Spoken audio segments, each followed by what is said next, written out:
मित्रों नमस्कार। आज हम श्रीमद् आद्य शंकराचार्य के द्वारा रचित गुरु अष्टकम का श्रवण करेंगे। गुरु अष्टकम बहुत ही सुंदर रचना है, श्रीमद् आद्य शंकराचार्य के द्वारा रचित। सुनेंगे उससे पहले हम इसका भावार्थ समझ लेते हैं, हिंदी में अनुवाद समझ लेते हैं। यदि शरीर रूपवान हो, पत्नी भी रूपवती हो, सत्कीर्ति चारों दिशाओं में फैली हो, मेरु पर्वत के समान अपार धन हो, किंतु गुरुदेव के श्री चरणों में यदि मन आसक्त न हुआ तो इन सारी उपलब्धियों से क्या लाभ। सुंदर पत्नी, धन, पुत्र, पौत्र, घर और स्वजन आदि प्रारब्ध वश सब दुर्लभ हो, फिर भी श्री गुरुदेव के चरणों में मन आसक्त न रह पाया तो इन सारी उपलब्धियों से क्या लाभ। वेद और षट वेदांग आदि शास्त्र जिन्हें कंठस्थ हो, जिनमें सुंदर काव्य निर्माण की प्रतिभा हो, किंतु यदि उनका भी मन श्री गुरुदेव के चरणों के प्रति आसक्त न हो पाए तो इन सद्गुणों से क्या लाभ। जिनको विदेश में समादर मिलता हो, अपने देश में जिनका नित्य जय जयकार से स्वागत किया जाता हो और जो सदाचार पालन में तत्पर हो, जो यदि उनका भी मन श्री गुरुदेव के चरणों में आसक्त न बन पाए तो उन उपलब्धियों से भी क्या लाभ। यदि महानुभाव के चरण कमल पृथ्वी मंडल के राजा महाराजाओं से नित्य पूजित रहा करते हो,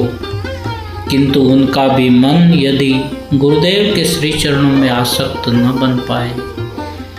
तो इस सद्भाग्य से भी क्या लाभ। दानवर्ती के प्रताप से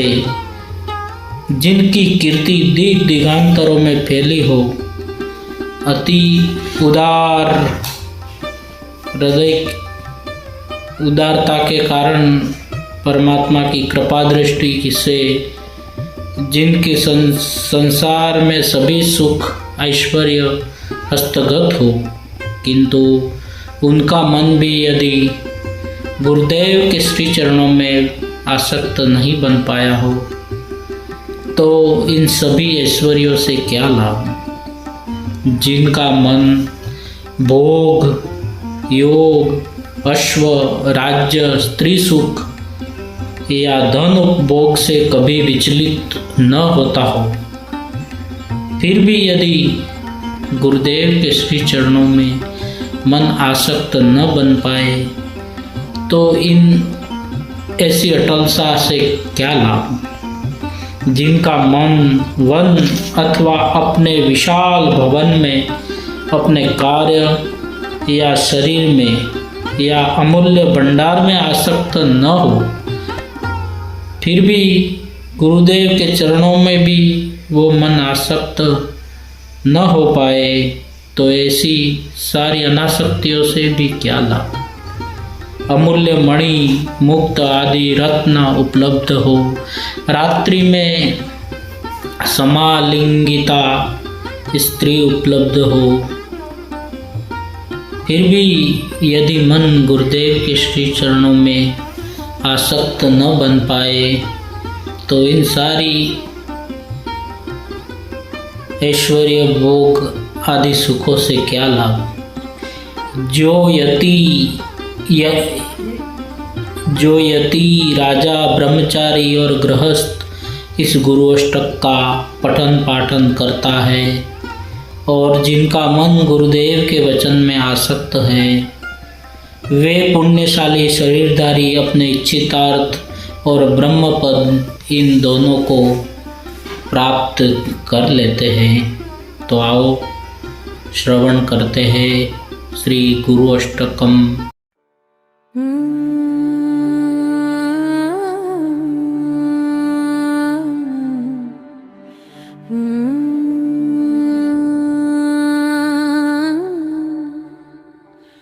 शरीरं सुरूपं तथा वा कलत्रम् यशश्चारुचित्रं धनं मेरुतुल्यम् मनश्चन्नलग्नं गुरोरङ्घ्रिपद्मे ततः किं ततः किं ततः किं ततः किम्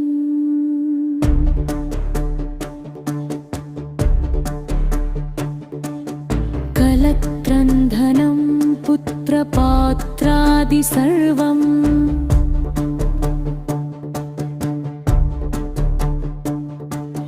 गृहं बान्धवा सर्वमेतद्धि जातम्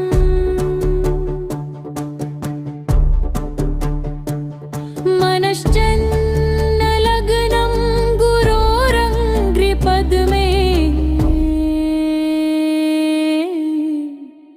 ततः किं ततः किं ततः किं ततः किम्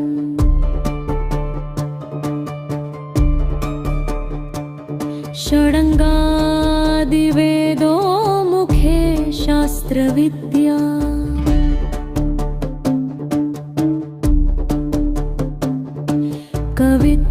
कवित्वादिगद्यं सुपद्यं करोति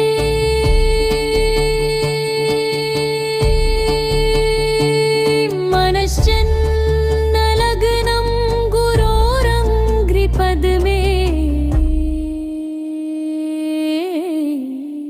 ततः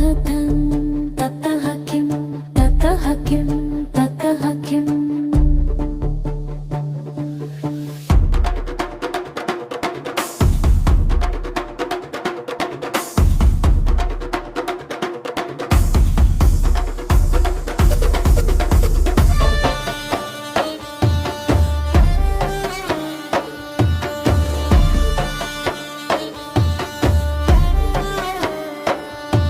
विदेशेषु मन्यः स्वदेशेषु धन्यः सदाचारवृत्तेषु मत्तो न चान्यः मनश्चन्नलग्नं गुरोरङ्घ्रिपद्मे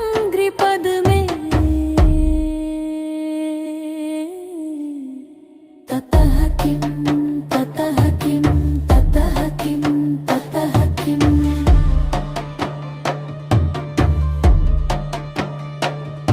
क्षमामण्डले भूपभूपालवृन्दै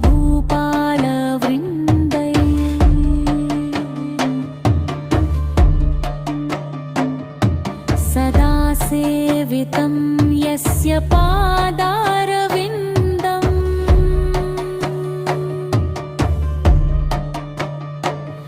मनश्चन्नलग्नं गुरोरङ्घ्रिपद्मे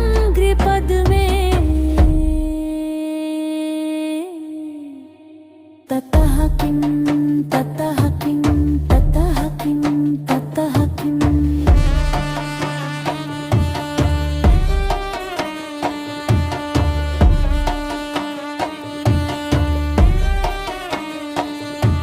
यशो मे गतं दिक्षु दानप्रतापा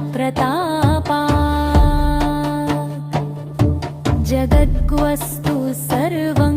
करे सत्प्रसादा मनश्चन्नलग्नं गुरोरङ्घ्रिपद्मे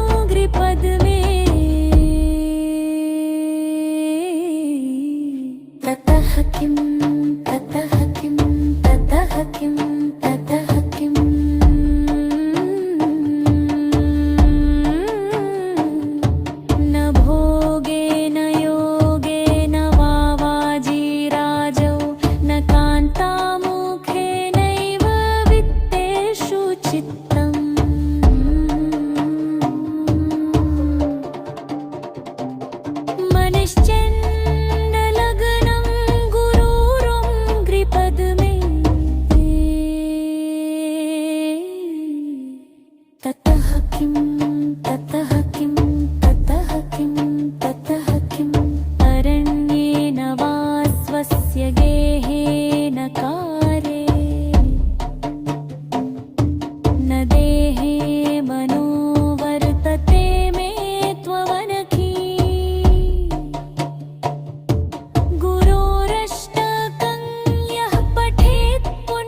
परमार्थम्